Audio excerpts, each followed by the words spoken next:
Olá, meu nome é Marcos, eu tenho 59 anos. Eu sou a Ingrid, acabei de fazer 50 anos. Estamos casados há 32 anos. E somos pais de 8 filhos. 8 filhos. Nós conversávamos sobre a possibilidade de adotar, mas aí o Rafael nasceu e a gente acabou guardando em algum lugar assim no nosso coração. A gente achou que 3 era um número já suficiente para se criar. Hoje em dia... 3 eram muitos filhos. Em 2012 nós voltamos para esse tema, né, da adoção por conta de alguns cartazes que nós visualizamos aqui no centro de Curitiba, né? Os cartazes estavam escritos inadotáveis. Era a história de uma criança, então era como se a criança contasse a sua história. Eu gosto de brincar, gosto de correr, mas eu tenho 3 irmãos. Eu gosto de brincar, de bola, pular corda, gosto de estudar, mas eu sou soropositiva. Então eram características que no final as tornava inadotáveis. A história de crianças inadotáveis mexeu muito com a gente mesmo, nos emocionamos até naquele lugar. Nós retomamos aquela ideia, mas agora buscando exatamente os inadotáveis. A gente falou, nós queremos os inadotáveis, né, se nós formos adotar. Nos habilitamos então em 2013. E aí, quando nós conhecemos as crianças, a ideia inicial da juíza e da técnica era fazer uma adoção compartilhada, né? Então, 3 crianças ficariam com a gente e 2 com outro casal que aceitaria manter o contato. Mas quando nós conhecemos os 5, estava eu, o Marcos e os nossos 3 filhos primeiros, né? Nós fomos e vimos que os 5 também tinham muito vínculo entre eles, principalmente da mais velha com o mais novo. E aí nós 5 decidimos que ou adotávamos os 5 ou não tivemos a coragem de separá-los. Foi importante os nossos filhos, já que nós tínhamos, participarem dessa decisão, né? E aí então, em dezembro de 2013, então eles vieram para nossa casa. E com a chegada deles, assim, mudou totalmente a nossa vida, né? Na época, a Sanepar mandou uma carta pra gente, logo no primeiro mês que eles estavam aqui, dizendo que nós estávamos com vazamento, né? Então, porque nós éramos em 5, passamos a ser em 10. Mas nós vimos a possibilidade de onde come 5, come mais 5. E aí foi que essa questão das finanças, que é uma preocupação às vezes dos casais, né? Mas será que eu vou dar conta? Será que... A gente teve que se readaptar, né? Por exemplo, crianças nas escolas públicas, saúde pública. Nós priorizamos a qualidade de vida básica. Desde esse tipo de adaptação até outras adaptações na nossa própria vida, né? Do cotidiano, etc. Sim. Eram crianças de 3 para 4 anos, a mais velha estava com 11 anos. Então, assim, a casa ficou bem agitada mesmo. Fizemos uma escala, né? De tarefas, todo mundo colaborando, desde o pequenininho até o mais velho, né? Inclusive a gente, todo mundo.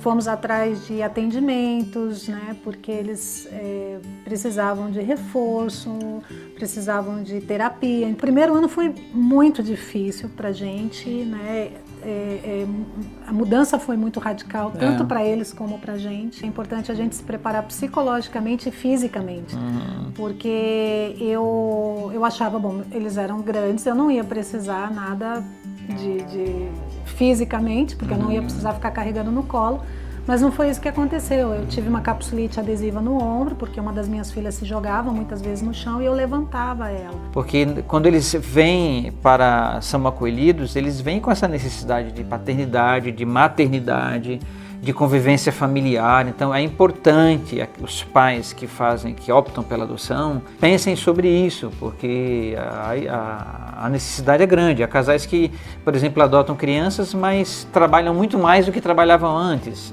Então o tempo de vínculo, de adaptação, ele vai ser mais longo, vai ser maior, vai ser mais trabalhoso. E uma das coisas também que a gente aprendeu com as crianças é que muitos falam assim, eu quero uma criança pequena porque eu quero a primeira fala, eu quero ver o primeiro passinho e tal. E nós tivemos tantos primeiros momentos, né, que foram emocionantes, tanto quanto. Né? Então a primeira vez que nós levamos eles para a praia, né? Quando eles viram o mar, que eles falam, meu Deus, que riozão, né? Que rião. Que rião. Que rião.